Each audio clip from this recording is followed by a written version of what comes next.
मुकेश धीरूभाई अंबानी का जन्म 19 अप्रैल 1957 को यमन के अदन में हुआ था। उनके पिता धीरूभाई अंबानी उस समय यमन में एक गैस स्टेशन अटेंडेंट के रूप में काम करते थे। मुकेश का बचपन यमन में ही बीता, लेकिन 1958 में उनका परिवार तेजी से बदलते राजनीतिक माहौल के कारण भारत के मुंबई शहर में लौट आया। मुंबई आने के बाद उनका परिवार भुवनेश्वर के एक साधारण 2 बेडरूम वाले अपार्टमेंट में रहता था, जो उनके शुरुआती जीवन की सादगी को दर्शाता है। उनकी प्रारंभिक शिक्षा मुंबई के ही हिल ग्रेंज हाई स्कूल में हुई।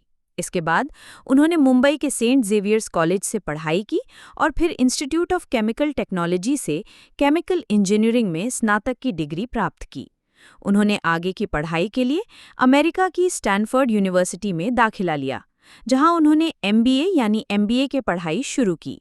हालांकि उन्होंने 1981 में अपने पिता के कहने पर अपनी पढ़ाई बीच में ही छोड़ दी, ताकि वे अपने पारिवारिक व्यवसाय रिलायंस इंडस्ट्रीज में हाथ बटा सकें। दोस्तों, वीडियो को आखिर तक जरूर देखिएगा, क्योंकि एंड में जो मैं बताने वाला हूं वो आपकी सोच बदल देगा।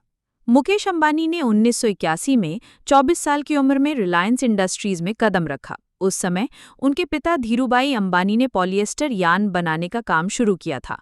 मुकेश ने इस व्यवसाय को आगे बढ़ाने में महत्वपूर्ण भूमिका निभाई और कंपनी को एक छोटी टेक्सटाइल कंपनी से एक विशाल पेट्रोकेमिकल और दूरसंचार समूह में बदल दिया। मुकेश अंबानी के नेतृत्व में रिलायंस ने पेट्रोकेमिकल क्षेत्र में प्रवेश किया और जामनगर, गुजरात में दुनिया की सबसे बड़ी रिफाइनरी की स्थापना की। ये रिफाइनरी एक ही जगह पर स्थित सबसे बड़ी रिफाइनरी में से एक है और ये रिलायंस के लिए राजस्व का एक बड़ा स्रोत बन गई। 2006 में मुकेश अंबानी ने भारत में रिटेल क्षेत्र में प्रवेश किया।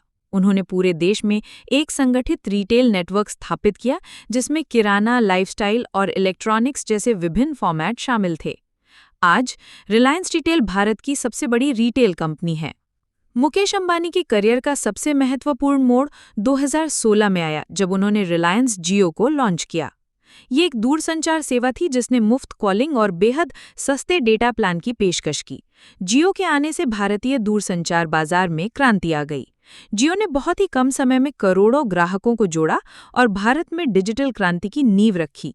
जियो ने भारत में इंटरनेट डेटा के उपयोग को कई गुना बढ़ा दिया और देश को दुनिया के सबसे बड़े मोबाइल डेटा उपभोक्ता देशों में से एक बना दिया। मुकेश अंबानी ने रिलायंस इंडस्ट्रीज को कई और क्षेत्रों में विस्तारित किया, जैसे कि मीडिया और मनोरंजन, नेटवर्क 18, वायाकॉम 18, डिजिटल सेवाएं और नई ऊर्जा।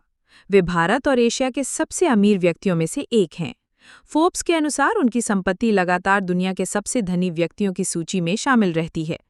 मुकेश अंबानी का व्यक्तिगत जीवन उनके व्यावसायिक जीवन की तरह ही सुर्खियों में रहा है। उन्होंने 1985 में नीता अंबानी से शादी की, जो उस समय एक डांसर थीं। उनकी शादी धीरूभाई अंबानी ने तय की थी, जो नीता के डांस प्रदर्शन से बहुत प्रभावित हुए थे।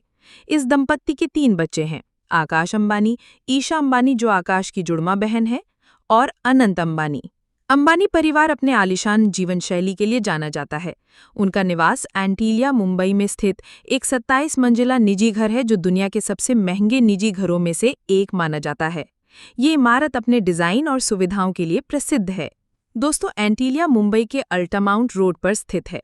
इसे शिकागो की architectural firm Perkins and will ने डिजाइन किया था। इसकी प्रेरणा वास्तुशास्त्र और कमल और सूर्य जैसे भारतीय प्रतीकों से ली गई है।